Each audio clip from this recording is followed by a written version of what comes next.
Equal Opportunity, Part 2, When Darla Gets the Job. Written by Gloria Racine. Video created and produced by Gloria Racine. Character and graphics created by Gloria Racine. Music created by Gloria Racine. Previously, in Part 1, Darla had collected herself after being turned down for a second opportunity, and the disrespect of finding out that they hired somebody else instead of telling her in a professional manner that she did not get the job.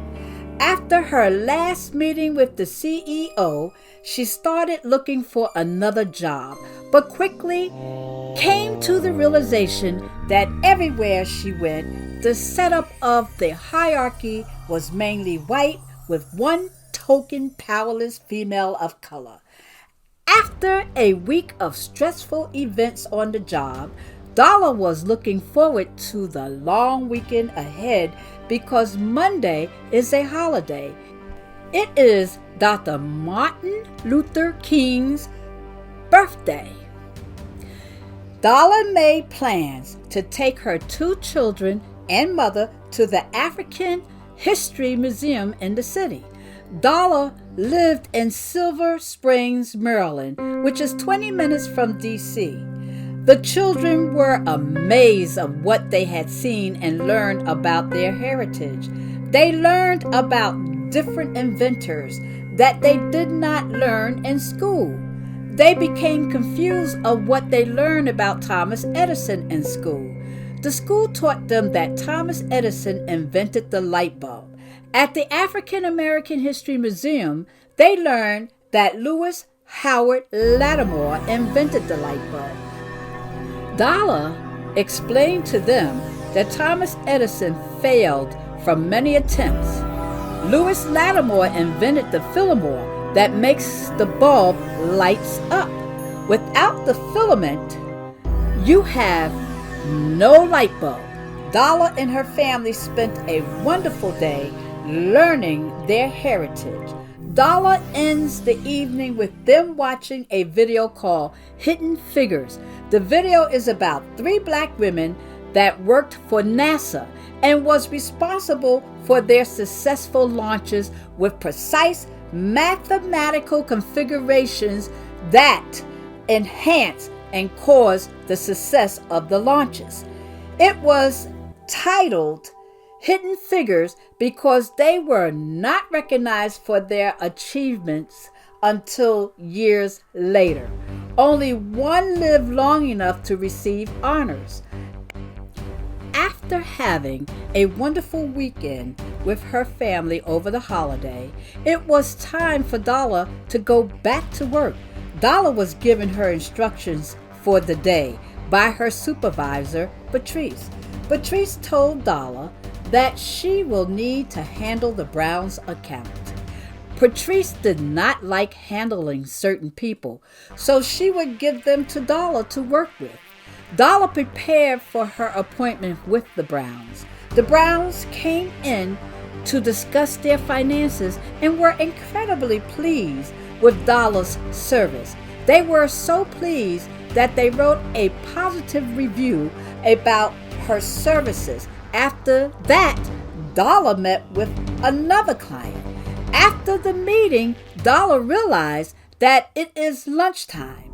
Darla went into the employees' lounge to prepare to eat lunch.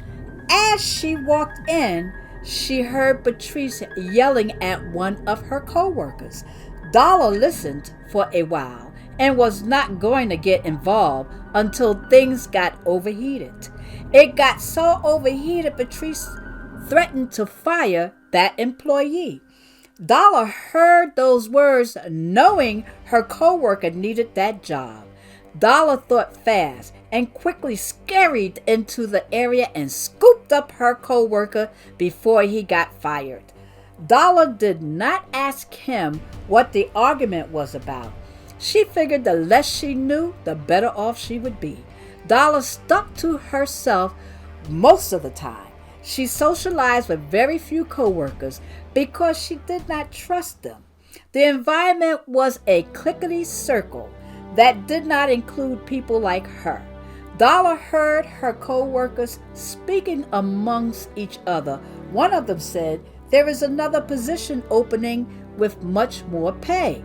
Darla thought to herself, "I could use more money, but the possibility of getting hired is slim, not because she is unqualified, but because the unethical practices with no accountability."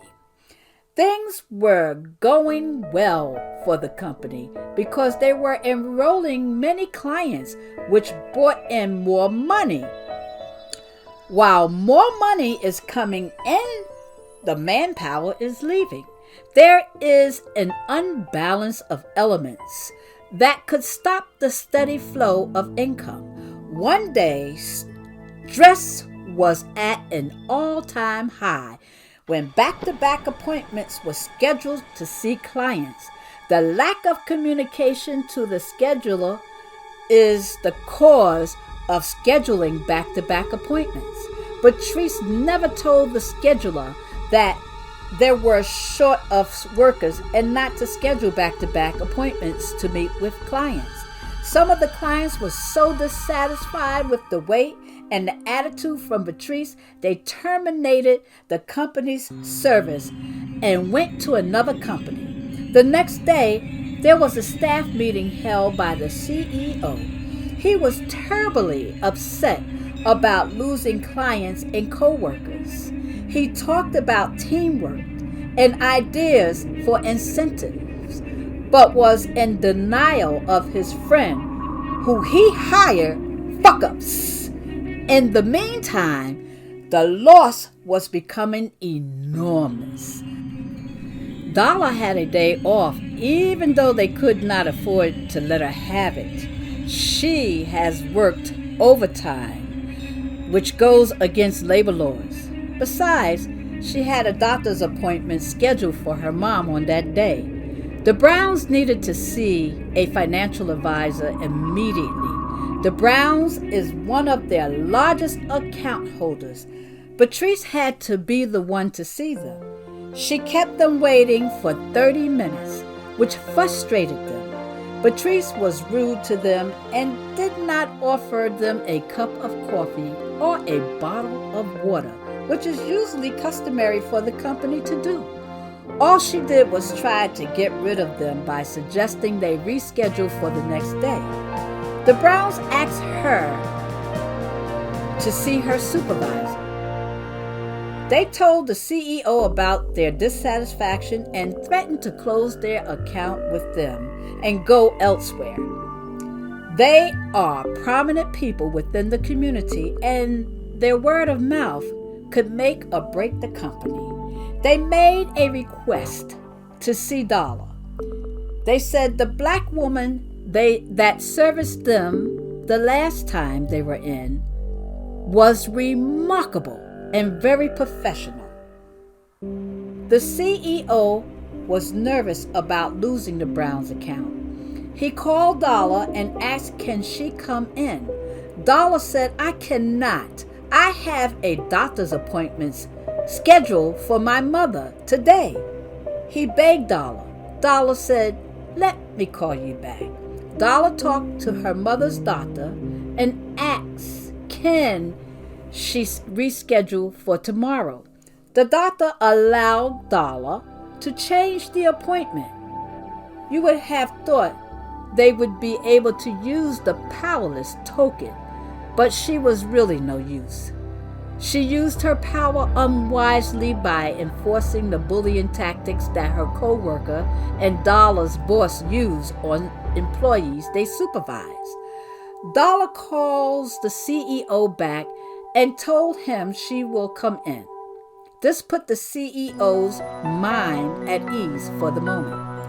Darla came and met with the Browns. They expressed their discomfort with the company.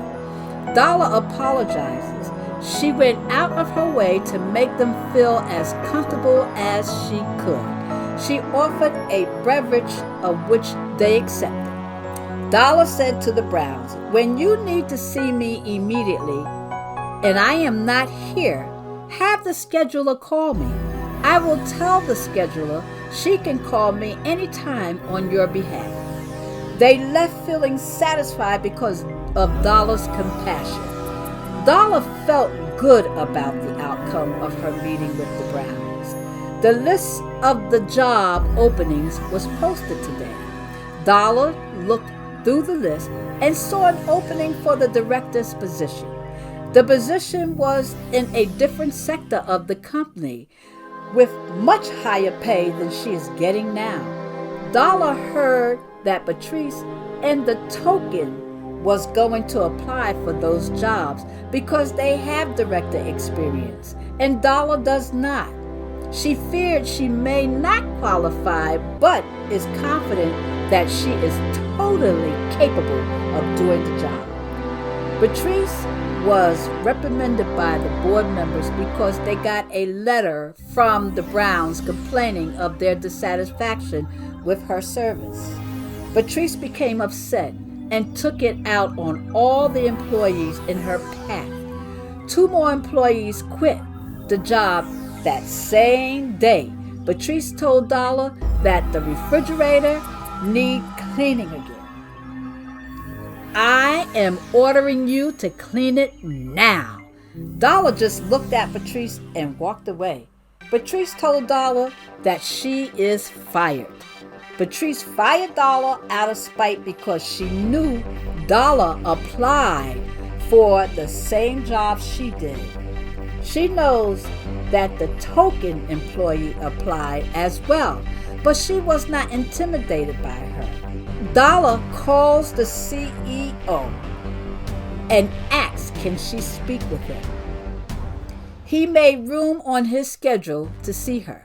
Darla told him that she just got fired by Patrice. He was unaware because Patrice did not notify him, which is part of the company's guidelines. He asked Darla what happened.